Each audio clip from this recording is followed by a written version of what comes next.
तुम्ही असं कुठल्या सेलिब्रिटीला वगैरेसाठी वगैरे बनवलं आहे का? किंवा एखाद्या फिल्मसाठी तुम्हाला सांगितलं की आम्हाला बनवून द्या आउटफिट्स? हो, आपल्या ज्या मराठीमधल्या ज्या गौतमी देशपांडे आहेत, त्यांच्या हळदीसाठी आणि त्यांच्या मेहंदीसाठी आम्ही आउटफिट बनवून दिलेले आहेत त्यांना. त्याच्यामध्ये एक लेहेंगा बनवलेला होता आणि मेहंदीसाठी इंडो वेस्टर्न बनवून दिलं होतं. अरे वा. आणि एखाद्या फिल्मचं कोणी तुमच्याकडे प्रपोजल घेऊन आलं की तर त्या रिक्वायरमेंटप्रमाणे तुम्ही बनवता का? की तुम्ही फक्त असं लग्नाच्या हेवी अशाच साड्या बनवता? नाही, आमच्या इथे अनेक विविध सेलिब्रिटींबरोबर आम्ही काम केलेलं आहे. त्याच्यामध्ये श्रुती मराठे आहे, त्यानंतर मृण्मयी देशपांडे आहे, तेजा देवकर आहेत, त्यानंतर ज्या आपल्या सावनी रवींद्र आहेत, त्यांनी आमच्या इथली जी ड्रेप साडी आहे ते अंबानीच्या वेडिंगसाठी त्या वेअर करून गेल्या होत्या.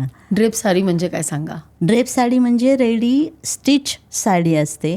ती जस्ट तुम्ही प्लाझोसारखी वेअर करायची आणि वरनं पल्लू घ्यायचा आणि जो ब्लाऊज असतो तो हेवी असतो, त्यामुळं त्याची लुक त्याचा एन्हान्स होतो हेवी ब्लाऊजमुळं. म्हणजे ब्लाऊज वेगळा असतो आणि बाकी साडी नॉर्मल ड्रेससारखी घालायची अशी? हां, म्हणजे प्लाझो वेअर करायचा आणि वरनं ड्रेपमध्ये पल्लू घ्यायचा. पण मला सांगा की तुम्ही हे आता शिकलात की तुम्हाला हे आधीपासून माहिती होतं? म्हणजे ही आवड कशी निर्माण झाली? हँडलूम, पैठणी, त्याची व्हेरिएशन्स? ॲक्च्युली माझ्या वडिलांचे लूम्स, आजोबांचे लूम्स होते पुण्यामध्ये आणि 1980च्या दरम्यान हँडलूमला पॉवरलूम आलं. त्यामुळं हँडलूमचे जे कारागीर होते ते पॉवरलूमला जायला म्हणजे त्यांनी नकार दिला किंवा ते तेवढे अपडेटेड झाले नाही. त्यामुळं आमचे जे लूम्स होते ज्याच्यावर आम्ही कॉटन साडीज त्यावेळेला फार ट्रेंडिंग होत्या. आजोबांच्या वेळेला पैठण्या आम्ही विविध बनवायचो. आमच्याकडे जवळजवळ 30 कारागीर होते जे कॉटन पैठण्या बनवायचे आणि 10 कारागीर जे स्पेशल होते की फक्त ते पैठण्याच बनवायचे, ते कॉटन साडी नाही बनवायचे. तर असे आमच्याकडे भरपूर 40-50 कारागीर होते. पण ते शिफ्ट झाले नाही. पॉवरलूम आल्यामुळं साड्यांची किंमत कमी झाली आणि हँडलूम साड्यांची किंमत जास्त. मग ते परवडणार नव्हतं, म्हणून मग आम्हाला आमचा व्यवसाय बंद करावा लागला. पण मला माझ्या वडिलोपार्जित जो व्यवसाय आहे त्यामध्येच काहीतरी करायचं होतं.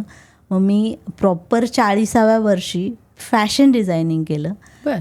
आणि मग 40व्या वर्षी शिकलात तुम्ही? हो. कुठे जाऊन शिकलात? पुण्यामध्ये INFD डेक्कन कॉलेज आहे, तिथे जाऊन मी प्रॉपर फॅशन डिझायनिंगचा कोर्स केला. मग माझ्या वडिलांचं जे आमचं नेटिव्ह प्लेस हे तेलंगणामध्ये आहे, नारायणपेठ इथे.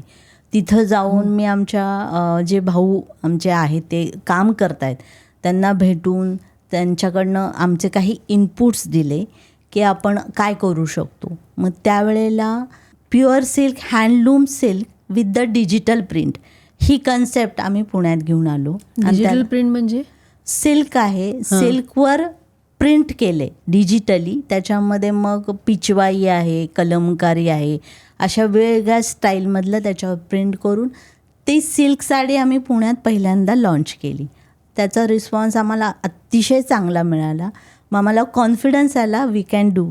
सो मग मी प्रॉपर ह्याच्यात उतरले आणि मग तिथून तो पैठणीचा प्रवास सुरू झाला. हां, तिथून मग सिल्क साडी प्लस पैठणी हा प्रवास चालू झाला.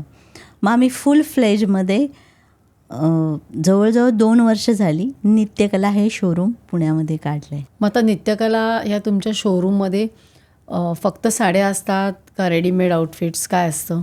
नित्यकलामध्ये आमच्याकडे रेडीमेड आउटफिट्स आहेत, वेगळे आहेत. त्याच्यामध्ये लेहेंगा आहे, साडीज, पहिलं तर सिल्क साडीज आहे, डिझायनर साडीज आहेत, लेहेंगाज आहेत, कुर्तीज आहेत. त्यानंतर आपले जे फॉर्मलला जे जाणारे आहेत कुर्तीज त्या पण आहेत.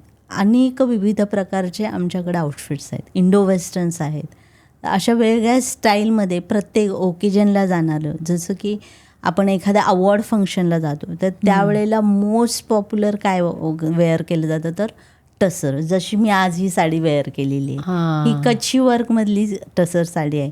अरे ही वा. एखाद्या कॉर्पोरेट इव्हेंटला किंवा एखाद्या अवॉर्ड फंक्शनला ही अशी नेसायची का? जाणारी अशी ही साडी आहे. ही क्लिप शेवटपर्यंत बघितल्याबद्दल खूप खूप धन्यवाद. संपूर्ण एपिसोड बघण्यासाठी खाली दिलेल्या लिंकवर क्लिक करा आणि सर्व काही चॅनलला सबस्क्राईब करायला विसरू नका.